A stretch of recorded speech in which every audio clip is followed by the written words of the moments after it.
رجب علی خیاط، واقعات میں نے بہت پرانے سنائے ہوئے ہیں. رجب علی نام ہے، خیاط اس کا پیشہ درزی. رجب علی خیاط کہتا ہے میری پھوپھی کی بیٹی، کزن ہے نا، کہ میں جوان تھا، خوبصورت تھا، وہ بے دین تھی. پھوپھو کا خاندان اتنا دیندار نہیں تھا. یہ بھی ہے، اگر رشتہ داروں میں کوئی رشتہ دار بے دین ہو بچوں کو نہ بھیجا کر. بھائی کو بولو بھائی بے دینی ہے میں نہیں آؤں گا، آنا ہے میرے گھر میں آؤ ملو اور چلے جاؤ. مجھے اپنے بچوں کو تباہ نہیں کرنا. نہ تمہاری بیٹیاں حجاب کرتی ہیں، ان میں دینداری ہے. بعض تو بندہ چاہے نہ چاہے ساتھ آگے بیٹھ جاتی ہے. وہ کہتا ہے نہ میرا میں ہاتھ نہیں ملاؤں گا. بھائی ہم دونوں کزن ہیں، کیا مطلب ہاتھ نہیں ملاؤں گے؟ ایک سیکنڈ میں اس کو گنہگار بنا دیتے ہیں. وہ حجب، وہ حیا جس کے اندر تھا کہ میرا ہاتھ نامحرم کے ساتھ نہ لگے، تب وہ برباد ہو جاتا ہے. نہیں مولانا ہمارے یہاں تو رسم ہے چچیوں کے ہاتھ دینا، وہ ماموں کی بیوی ہے، وہ میں کس طرح بولوں؟ مطلب تمہارے اندر بریک نہیں ہے، بریک فیل ہے. تو اللہ کہتا ہے نہیں تو نہیں.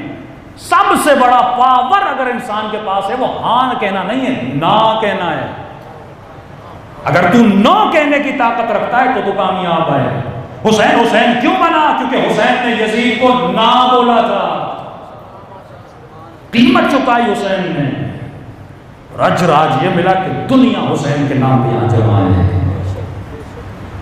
کہ بابا گناہ نہیں کروں گا، ماں بولے باپ بولے کوئی بولے گناہ میں نہیں کرتا. میں آپ کو راضی کرنے کے لیے نہیں آیا، اللہ کو راضی کرنے کے لیے آیا. رجب علی خیاط کہتا ہے یہ ڈیلی آتی تھی، کوئی نہ کوئی بہانہ ڈھونڈ کے ہمارے گھر آ جاتی تھی. کہتا میں گھر سے نکل جاتا تھا. اب ظاہر ہے ایران کا مطلب شیعہ فیملیز ہے نا.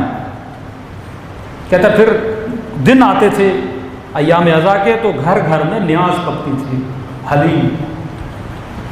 ایک دن والدہ بھی گئی ہوئی تھیں مجلس پہ، گھر میں کوئی نہیں تھا، میں اکیلا تھا، دستک ہوئی. نیاز دینے کے بہانے گھر پہنچ گئی. کہتا میں نے دروازہ کھولا، کب حلیم لے کر آئی. تو اس نے لینے کی کوشش کی، اس کا گھر میں پھپھو نہیں ہے، کہ پھپھو نہیں ہے. تو اس نے کہا میں اندر آتی بہت گرم ہے تم لے نہیں پاؤ. کہ زبردستی گھر کے اندر گھس گئی. اب دیکھا گھر میں کوئی نہیں، اس نے اپنی نیت سے بتایا گناہ کی دعوت. یوسف ایک نہیں تھا، تو بھی یوسف بن سکتا ہے. یہ قرآن پورا قصہ سنا رہا ہے. کوئی تو مولانا یہ بے حیائی کی باتیں اللہ کیوں بتا رہا ہے قرآن میں؟ یہ تمہاری زندگی کے زندہ قصے ہیں. تو بھی ان چیزوں میں مبتلا ہو سکتا ہے. تجھے بھی الورع فی الخلوہ، اصل گناہ کی دعوت تنہائی میں ہوتی ہے. لوگوں کے سامنے تو گناہ سے بچ سکتا ہے، تنہائی میں بچ، یہ بہت بڑا کمال ہے. کوئی روکنے والا نہیں، کوئی ٹوکنے والا نہیں، بندہ اکیلا ہے اور گناہ کی دعوت ہو. یہاں پہ اگر رک جائے یہ یوسف والا کام ہے. کہتے دعوت دی، میں نے کہا نکل جا میرے گھر سے. کہ دیکھو اکیلے ہو، میں چیخنا شروع کروں گی. کہتے میں نے بھاگنا شروع کیا، میرے پیچھے بالکل جناب یوسف والا قصہ. کہتے بھاگتے بھاگتے میں گھر کی چھت پہ آ گیا. اس نے کہا تو تم پھنس گئے، کہاں جاؤ گے؟ آگے کودو گے تو مرو گے. کہتے اب میں نے سوچا کروں تو کیا کروں. نیچے دیکھا تو زمین، کودتا ہوں تو ٹانگ ہاتھ پاؤں ٹوٹ جاتے ہیں. آگے گناہ ہے، میں نہیں چاہتا تھا اس کا ہاتھ بھی میرے وجود کو لگے. لیکن کہہ رہا میرا ایمان بڑا مضبوط تھا.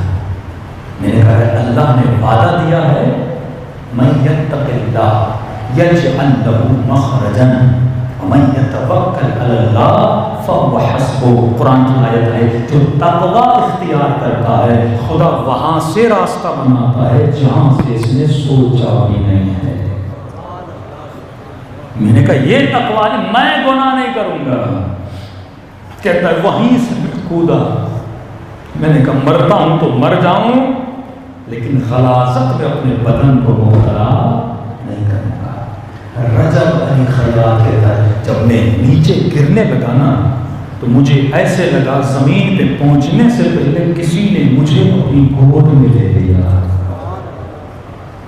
کہتا ہے زمین کی خاک بھی میرے کپڑوں کو نہیں لگی. اب یہاں سے کہتا ہے مجھے اچانک رونا آ گیا، دل جیسے بھاری ہو جاتا ہے نا. فوراً مسجد گیا، 2 رکعت نماز شکرانہ پڑھی. شکر ہے تو نے رجب علی کو گناہ سے بچایا. کہتے ہیں اب جب میں نے کہا نا اللہ اکبر، اب یہ نماز وہ نہیں تھی جو پہلے پڑھتا تھا. کنیکشن ہو گیا خدا سے، اب وہ لذت اس کو ملی.